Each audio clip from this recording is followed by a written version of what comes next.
رسول پاک صلی اللہ تعالیٰ علیہ وسلم کا گھرانہ، آج بھی جو سادات ہیں ان کا احترام کیا جائے، ان کا ادب کیا جائے، عام لوگوں کی طرح ان کے ساتھ برتاؤ نہ کریں۔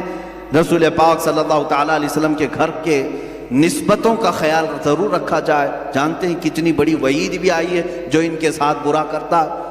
ایک خاتون، بڑی کتابوں میں لکھا ہوا، ایک خاتون جو رسول پاک صلی اللہ علیہ وسلم کے خاندان سے تھیں، وہ بڑی پریشان ہو گئیں۔ ان کے شوہر کا انتقال ہو گیا، بچوں کو لے کر کے، چھوٹی چھوٹی بچیاں تھیں۔ ایک شہر میں آئی، شہر میں ایک بہت بڑے رئیس تھے، وہ مسلمان، اس کے گھر آئی، اس سے کہا کہ میں نے اپنی بچیوں کو مسجد میں ٹھہرایا ہے اور میں رسول پاک صلی اللہ علیہ وسلم کے خاندان سے ہوں، میں حضور کی آل میں سے ہوں، میری کچھ مدد کر دو میری بچیوں کے لیے۔ اس رئیس زادے نے، اس امیر زادے نے کہا اچھا آپ مانگنے کا طریقہ ایسا بھی آ گیا، تم اگر آل رسول ہو تو کوئی ثبوت دے دو، کوئی پروف دے دو، تم حضور کی آل میں سے کہتی ہو اپنے آپ کو، کیا ثبوت ہے تمہارے پاس؟ وہ خاتون وہاں سے چلی گئی، اس کے پاس سے مدد کی کوئی امید نہیں تھی تو چلی گئی۔ اسی وقت وہ شام میں گزر رہی تھی، بھوک کی شدت تھی، ایک ایسے بوڑھے شخص کو دیکھا جس کے ارد گرد بہت سارے لوگ جمع تھے۔ پوچھا کون ہے؟ کہا یہ شہر کا ایک مجوسی ہے، آگ کا پجاری ہے، لیکن لوگوں کو دیتا بہت ہے، بانٹتا رہتا ہے۔ یہ خاتون وہاں گئی اور اس سے کہا، اپنا معاملہ بھی بتایا کہ میں حالات کی ماری ہوئی ہوں، پریشان ہوں، میری بچیاں مسجد میں ہیں اور میرا گھر سب ختم ہو چکا ہے۔ تو اس مجوسی شخص نے اتنا سنا تو فوراً اپنے گھر سے عورتوں کو بلوا کر کے کہا، جاؤ اس خاتون کی بچیاں جو مسجد میں ٹھہری ہیں عزت سے انہیں لے آؤ، اپنے گھر میں مہمان بناؤ، اور یہ خاتون کہتی ہے کہ یہ محمد صلی اللہ علیہ وسلم کی آل میں سے، ان کی عزت ہونی چاہیے۔ وہ تھا مسلمان نہیں تھا، عزت کیا، گھر میں ٹھہرایا اور خاتون کو اپنے گھر مہمان بنایا، ان کی خاطر تواضع کی۔ اب سنیں، رات ہو گئی، رات کے وقت یہ جو رئیس زادہ تھا، امیر زادہ تھا، جو مسلمان تھا، اس نے خواب میں دیکھا قیامت کا منظر قائم ہے، حساب کتاب ہو رہا ہے، اور اسی وقت رسول پاک صلی اللہ علیہ وسلم تشریف لائے ہے۔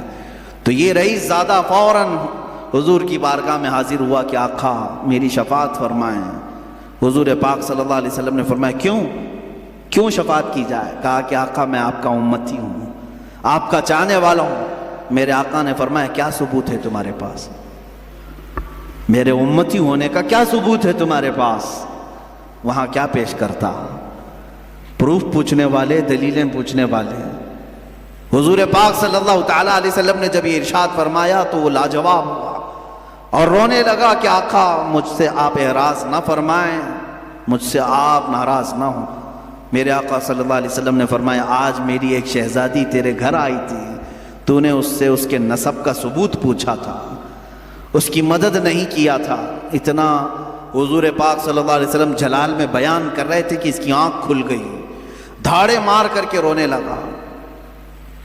اچھا ایک چیز یہ بھی اس نے دیکھا اسی خواب میں کہ میرے آقا صلی اللہ تعالیٰ علیہ وسلم اسے جنت کی طرف دکھا رہے ہیں، اس مجوسی آدمی کے نام پر جنت میں ایک محل تیار ہے، جس کے گھر وہ عورت ٹھہری ہوئی ہے، مجوسی آگ کا پجاری ہے، لیکن اس کے نام پر جنت میں ایک محل۔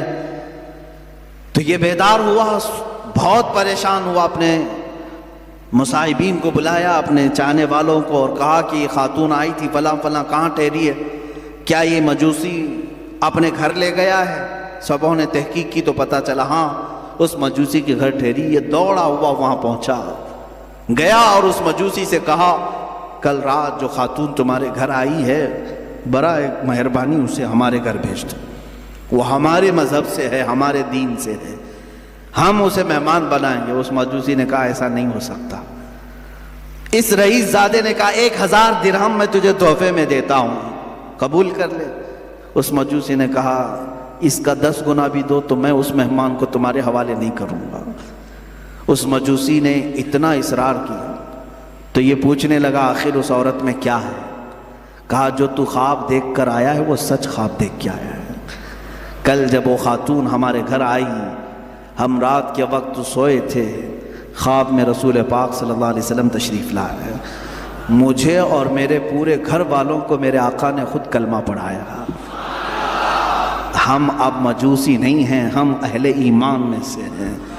رسول پاک صلی اللہ علیہ وسلم نے ان کی آل میں سے ان کی ایک شہزادی کی عزت پر اتنا بڑا انعام دیا کہ ہمیں دائرہ ایمان میں لایا. اور پھر میرے آقا نے اشارہ کر کے بتایا کہ اے فلاں، کل تو اٹھے گا تو جنت میں مولا تیرے لیے فلاں محل تیار رکھے گا. میرے آقا کی یہ بشارت میں نے سنی اور تجھے پھٹکارتے ہوئے بھی میں نے خواب میں سنا. تو نے جو دیکھا وہ سچ دیکھا ہے.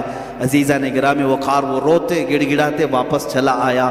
زندگی کی کوئی اگر کمائی تھی تو اس نے سوچا کہ سب لگا کر کے حاصل کر لوں، مگر اہل بیت کا احترام نہ کرنے کی وجہ سے ساری اس کی کمائی، ساری عبادتیں ایک طرف رہ گئی اور آگ کا پجاری بازی لے گیا صرف اہل بیت کی عزت اور احترام کرنے کی وجہ سے.